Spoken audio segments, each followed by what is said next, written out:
The deeper I dive into the mechanics of how money actually flows, the more it sends shivers down my spine. I have come to realize that most of us are not broke because of bad luck. We are being programmed to stay empty-handed. There is a brutal truth that the school system and society are intentionally hiding to keep you trapped in a cycle of debt forever. I call it the architecture of sustainable poverty. If you currently have $0 and crave wealth, but you are still following traditional advice, you are not building a business, you are just a puppet in the hands of the system. Let us be honest with each other. You are trying to save every single penny. You are hunting for $2 coupons for a latte or spending hours comparing the price of a t-shirt on Amazon. You think you are being financially smart. You are not. You are committing career suicide. The cold, hard truth is this: saving when you have $0 is a defensive strategy in a game that requires a full-scale attack. When you pinch every penny, you are sending a signal to your brain that your resources are limited and you must hold on tight. This mindset turns you into a financial coward. You are burning your most precious asset, your brain bandwidth, just to keep a few crumbs. The cost is a lifetime of freedom. Do not mistake saving for growth. Someone holding $100 who saves $10 is still just a person with $110. It does not change your status in this world. Why do I say saving is poison? Look at the real numbers of 2026. Real inflation right now is not the 2 or 3% the government claims. If you include the cost of housing, energy, and technology, your purchasing power is evaporating by about 8 to 10% every year. When you put money in a savings account with a tiny interest rate of 0.5% or even 4%, the bank is using your money. They lend it to the wealthy at higher rates or invest it in growth assets. You are funding the wealth of others with your own poverty. Taxes and inflation are the two silent killers that will eat that money before you even notice it. The rich never save cash, they save control. They keep money in the form of income-producing assets or executive power. If you only have $0 or a few $100, saving that money is like trying to hoard oxygen in a burning room. Instead of hoarding oxygen, you need to break down the door and get out. Look at Alex, a typical 22-year-old in Austin. Alex works 2 part-time jobs. Every month, he tries to tighten his belt to save $300. He skips every party, eats instant noodles, and spends his evenings researching cash-back apps. After 1 year, Alex has $3,600 in his account. He feels proud, but then, boom, an unexpected medical bill or his old car needs a new transmission. That entire $3,600 vanishes in 24 hours. Alex is back at square one with an exhausted mind. He realizes he wasted 2,000 hours of his life just to protect a number that could not be protected. What was the mistake Alex made? Instead of using that $300 every month to buy an advanced course on AI prompt engineering or high-ticket sales, he chose to hold on to the cash. If Alex had invested in a skill, his income could have jumped from $2,000 to $10,000 a month after 1 year. At that point, saving $300 would be a joke. If you have $0 right now, here's your combat roadmap. Do it immediately. 1. Stop the brain leak. Stop spending more than 5 minutes on any purchase decision under $100. Let your brain be free to focus on making money. 2. Follow the 100% reinvestment rule. If you earn any extra money, do not put it in the bank. Buy tools.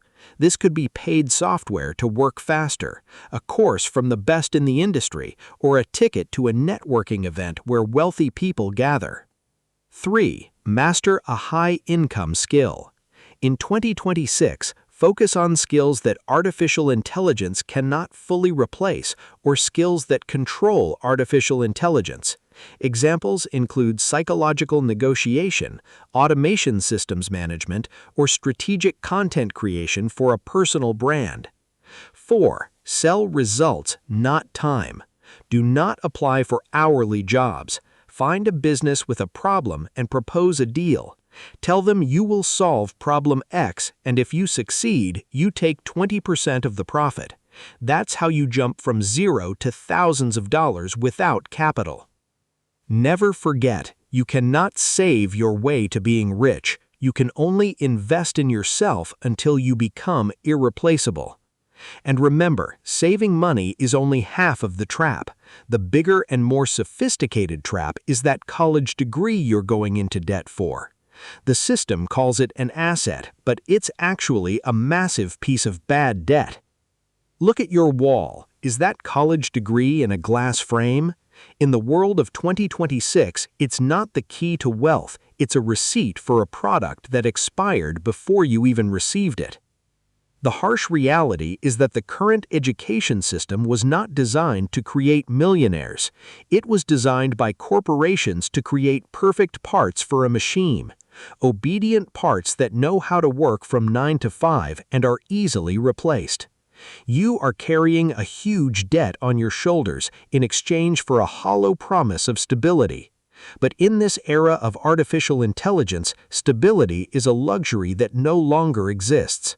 If you are still using a degree to apply for jobs, you are walking into a gunfight with a dull knife. Why do I call a degree bad debt? Look at the data for 2026. The half-life of knowledge is now less than 18 months. That means 50% of what you learned in your first year of college was useless by the time you graduated. Meanwhile, average student debt has hit record highs, but starting salaries for junior positions are being pushed down by automation. You are investing $100,000 to buy a static skill for a market that's constantly changing. That's a failed economic equation from day one. The rich don't need your degree, they need proof of work. In a world where everyone has a degree is worth zero. It does not help you stand out, it just makes you part of the desperate crowd. Think about Sarah. She graduated with honors in marketing from an Ivy League school. Sarah has a dream resume with a 4.0 GPA and dozens of certificates. She entered the market expecting a six-figure salary to pay off her $80,000 student loan. But here's the reality. Sarah was rejected by 50 top tech startups. Why? Because when asked to design a real growth campaign on modern platforms, Sarah started talking about behavior theory and traditional marketing funnels from a 2022 textbook. At the same time, that position was given to a 19-year-old dropout. He had no degree, but he had a portfolio. He had 3 YouTube channels with 100,000 followers and a direct sales campaign that made $50,000 in profit for a local store using AI tools. The winner is not the one with the most knowledge, it's the one with the most real results. Sarah has a degree, but that kid has power. To get rich from zero, you must perform a coup in your own mind. First, follow the unlearn process. Forget the mindset of doing homework to get a high grade. In reality, there is no homework, only problems to solve. Stop waiting for instructions. A predator doesn't wait for someone to point out the prey. They smell the blood themselves. Second, stop collecting degrees and start collecting case studies. Instead of getting another certificate, find a real problem and fix it. Want to be a designer? Redesign the entire identity for a failing brand and send it to them. Want to be a programmer? Build a small tool that is useful to a community. Every product you create is a real asset. Third, build a painkiller portfolio. A professional portfolio is not for showing off how good you are, it's for proving how you helped others make money or save money. Use this format. The client problem was X. I used skill Y to fix it. The result was Z% profit. 4. Learn the instinct of a hunter. Start watching the market for gaps the system has not filled yet. When you can do something no textbook teaches, you become the one who sets the price. Remember, a degree is what you use to ask someone to give you a job. Real results are what you use to force the world to pay for your existence. But be careful. Once you start getting your first results, you will fall into another sweet trap. The system will try to lure you with a drug called passion. It will drain you faster than any debt. Follow your passion and success will follow you. This is the most toxic lie ever invented. It sounds so good on Instagram posts or flashy TikTok videos, but wake up. Following your passion is a privilege for people who already have a financial safety net or millions in the bank. For you, the person with $0, following your passion is a death sentence for your career. Passion is private and freelance writing or basic design are now completely saturated. When millions of people rush into something because they like it, the value of that skill drops to zero. Money does not flow to where there is love. It flows to where there is pain. In behavioral economics, people will pay 10 times more to stop the pain than they will to gain pleasure. If you sell a hobby, you are a beggar. If you sell a bandage for a bleeding wound, you are the master. In 2026, the economy does not run on degrees or enthusiasm. It runs on the solution gap, the distance between how much money a problem is costing and how effective your solution is. The less you focus on your passion and the more you focus on your customer nightmare, the faster your bank account grows. Look at Leo.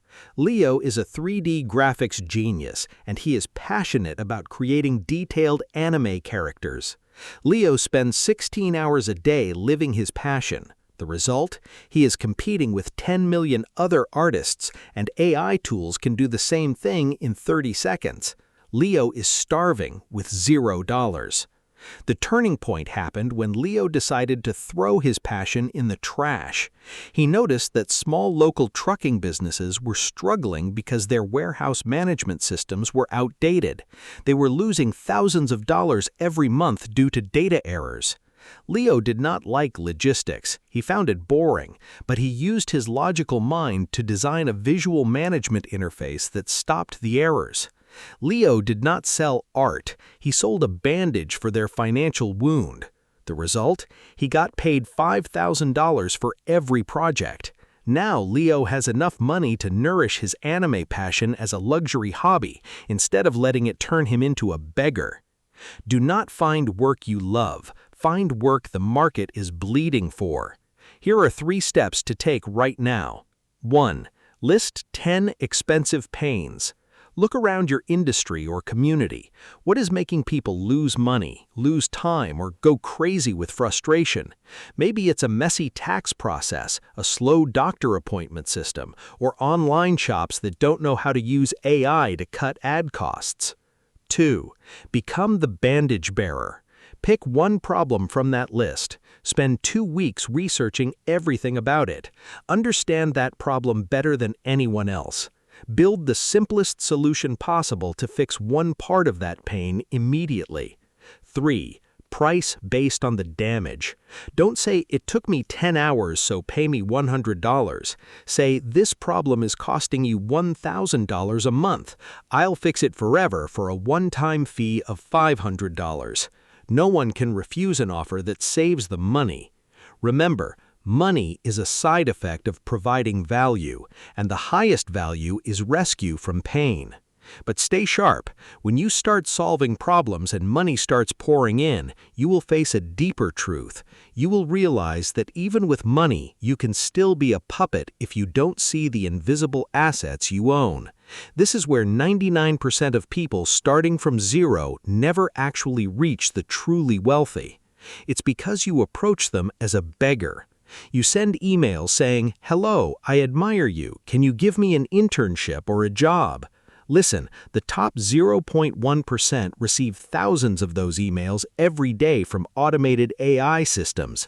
To them, your plea is not sincere, it's a burden. You are asking them to spend time and energy to teach you. You are taking from them, not giving. In the world of predators in 2026, if you walk into a room with your hands out, you will be kicked out immediately. From the view of behavioral expert, humans have an ancient biological mechanism called the law of reciprocity. When we receive real value that is unexpected and selfless, the brain falls into a psychological imbalance. We feel like we owe that person something. It's not just gratitude, it's a type of psychological pressure that forces us to pay the debt to regain balance. The rich might not need money, but they desperately need time and trust. If you can solve a small but painful problem for them that they haven't noticed yet, you are no longer a job seeker. You have become a psychological creditor. You have bypassed their defenses with a Trojan horse full of value. When they owe you a favor, you have the power to steer the relationship in a way no degree can. Think about Marcus, a 20-year-old kid with nothing but an old laptop and knowledge of AI automation. Marcus wanted to work for a top venture capital firm in Silicon Valley. Instead of sending a resume, Marcus spent a week auditing their entire response process and newsletter system. Why does diversification not work like it used to? Look at the market today. In the age of artificial intelligence and superalgorithms, the connection between different industries is at an all-time high. When the market sneezes, 90% of stocks catch a cold. Holding 15 different tech stocks does not lower your risk. It just makes your eyes hurt when they all turn red at the same time.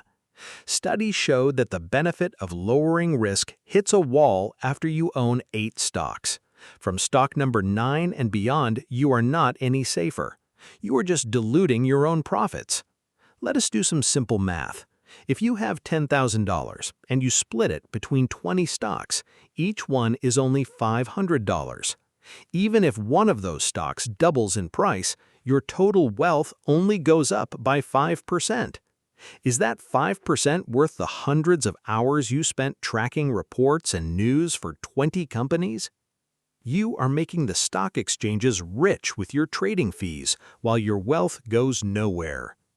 Over-diversification is how you buy a fake sense of security at the cost of real wealth. Let us talk about Sarah. She's 26 years old and works as a graphic designer in Austin. She's very careful with her money. Sarah is proud to being a smart investor because her portfolio has 30 different stocks. She has everything from electric vehicles to green energy and biotech. She subscribes to dozens of newsletters and has alerts for every single stock. Every day after work, Sarah spends at least 2 hours reading the news for her baskets of eggs. What was the result after 2 years? Her portfolio grew by 8% per year. That was just enough to cover inflation and her trading fees. Meanwhile, a friend of Sarah's only focused on 2 companies. He understood their supply chains perfectly. He didn't even read the daily news. He just kept buying more whenever the price dropped. After 2 years, his wealth tripled. Sarah didn't lose because she was lazy. She lost because she wasted her most valuable resource, which was her focus. She knew a little bit about everything, but she understood nothing deeply. In the world of investing, a little bit of knowledge is the #1 enemy of profit. If you want to escape this cycle of staying broke, you need to change your mindset right now. Here's your roadmap. First, trim your portfolio without mercy. Look at your current stocks. Keep the 3 companies that you can explain to a 10-year-old child in 30 seconds. What about the rest? Sell them all. Do not look back. Focus on the magic number 3. Why 3? Because 1 is too risky. But with 3, you can actually spend enough time to read every line of their financial reports. You can know who their rivals are and what their leaders are thinking. You must know them like the back of your hand. Buy understanding. Do not buy luck. Do not enter a trade because of some tip you saw online.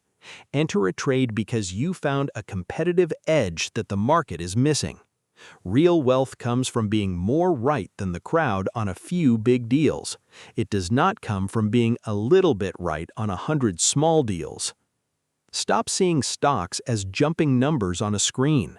See yourself as a part owner of those 3 businesses. Would you worry if your shop had no customers for just one day? No, not if you knew its long-term value. Real wealth requires the courage to put your eggs in a few high-quality baskets and then watch those baskets like a hawk